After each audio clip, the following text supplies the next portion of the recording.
Sup, and welcome to another edition of A Random Review. How many more of these will I do? I don't know. Anywho, today I am reviewing another movie that came out in the fall of 2021, Dune, or Dune Part 1 as it's titled at the beginning of the film, which was directed by Denis Villeneuve and stars Timothée Chalamet as Paul Atreides. So, this movie is an adaptation of Frank Herbert's book series of the same name, which is not only one of the best-selling sci-fi book series of all time, but one of the best-selling book series, period. And people had been trying to make the definitive movie or movies about Dune ever since the book came out in 1965. But no one had been able to do it, because it's not the easiest source material to translate. David Lynch directed an adaptation of Dune that came out in 1984, and even though some people thought it was okay, more so retroactively, the consensus of it at the time was that it was terrible, and Lynch himself hated that movie so much that he had his name removed from the project. And so, for over 50 years, Lynch's version, which was this giant box office flop, was still the biggest adaptation of Dune that there had ever been. Lots of filmmakers tried to get a new version of this off the ground, but no one could ever do it, for one reason or another. This giant franchise was basically untapped cinematic real estate for over half a century. Until 2021, when Villeneuve, who had directed Blade Runner 2049 a few years earlier, released this movie, which is the first installment of this film series. And when it came out, people were incredibly excited about this, because this was the first time Dune had ever been presented with this much scope and ambition. A lot of people didn't think it was possible to actually make this film, but Villeneuve did it. And even if you don't like this movie, or even if this isn't really your thing, you have to at least appreciate the undertaking that went into making this a reality.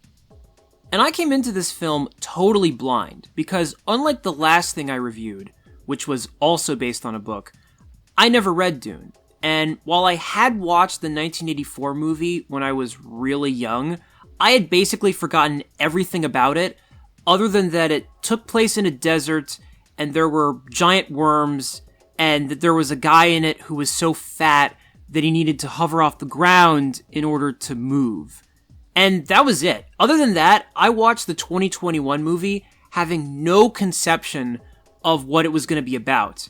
And after seeing Dune 2021, I can respect why so many people have gotten engrossed in this story.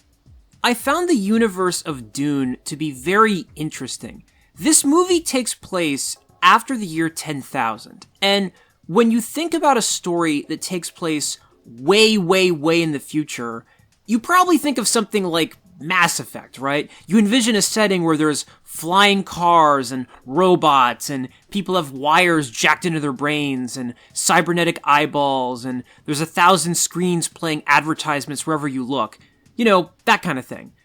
But in Dune, in the year 10,000 plus, there is none of that. There are no screens, no monitors, no robots, no cell phones, no computers in general, as far as I could tell, while at the same time also having space-age technology. Invisible shields exist in this universe that people can wear to keep themselves from getting killed. Spaceships exist in Dune. Helicopters that look like dragonflies exist in this. And advanced militaristic weaponry exists, like bombs and stuff exist. But not modern, convenient technology. They have lights in Dune that are electric, and that's kind of the extent of it. So, it's this unique futuristic setting where it's the year 10,000, but it's like if a fantasy story got to the year 10,000. Dune is like if Game of Thrones or The Lord of the Rings made it to the future and developed space travel while still retaining its magical elements, or something that looks like magic. And so, I get why this franchise is so interesting to people, or one of the reasons why. because Dune is a very even hybrid of both science fiction and fantasy. Like, even more than Star Wars is, because Star Wars has way more technology in it than this. And that's pretty unique. Even after all these years, the setting of Dune stands on its own, conceptually. As for the story of Dune, here's my poor layman's synopsis of it. This movie is all about Paul Atreides, who is a young man from a noble house, and his family inherits the spice mine on this desert planet called Arrakis, and in this universe, spice is the most important thing that there is. There's nothing more valuable than spice. And so, he and his family head to Arrakis, where there are massive killer worms all over the desert. And there are also these people called the Harkonnen who don't like that Paul's family is getting the spice mines. And they're the bad guys. And the movie is about Paul trying to live up to his expectations, which include the fact that he has the power to control people with his voice, and that he could one day be the chosen one who leads the native people of Arrakis, who are called the Fremen, to salvation. It's a lot to keep track of. Dune, for the first hour or so, is pretty slow. And you know how normally when you say a movie is slow, it's a pejorative, it's an insult? Well, this is one of those instances where slow is good.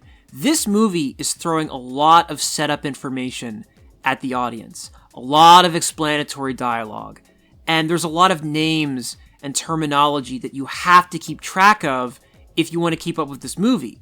And the movie knows this. The people making this movie must have understood that the reason no one had been able to make a faithful Dune adaptation prior to this is that compacting all of the critical source material from the book into an easily digestible movie that's also not overwhelming to people who hadn't read the book before is an extremely difficult balance to pull off.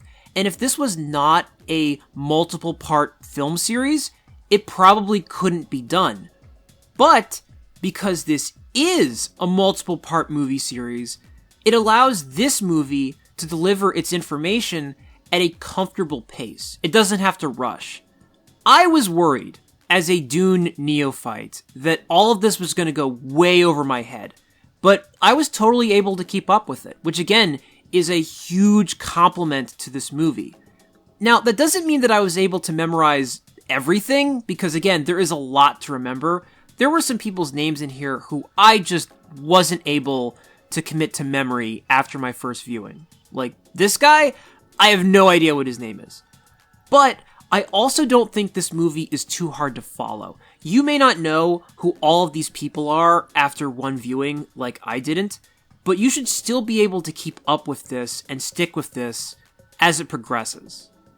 I love the way this movie was directed. The cinematography in Dune is beautiful.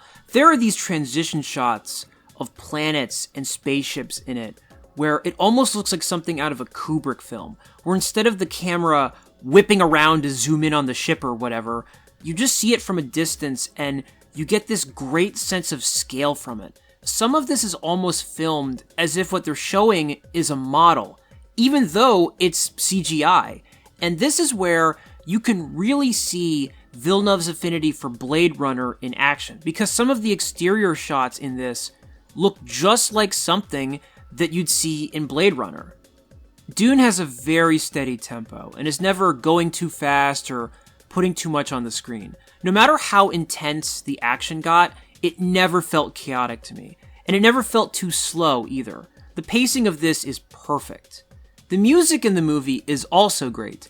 The score was done by Hans Zimmer, and like every movie featuring Hans Zimmer, the music can be like blaring during the action parts.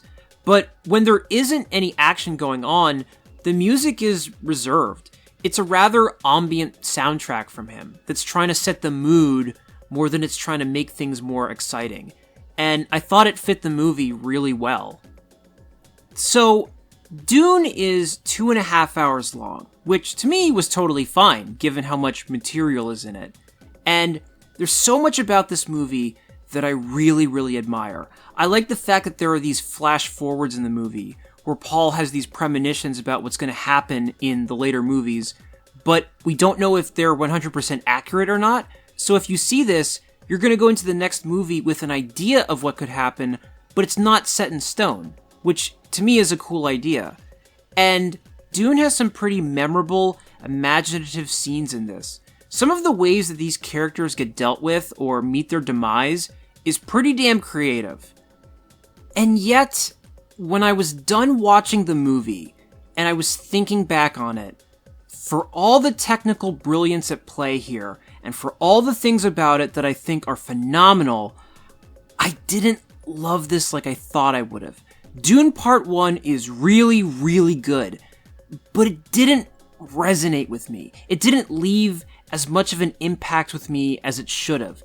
And the reason for this, the reason this didn't stick with me, even as I acknowledge how much of this I thought was extremely well done, is that as compelling as the world of Dune is, the characters, the most important aspect of this, were largely not interesting to me.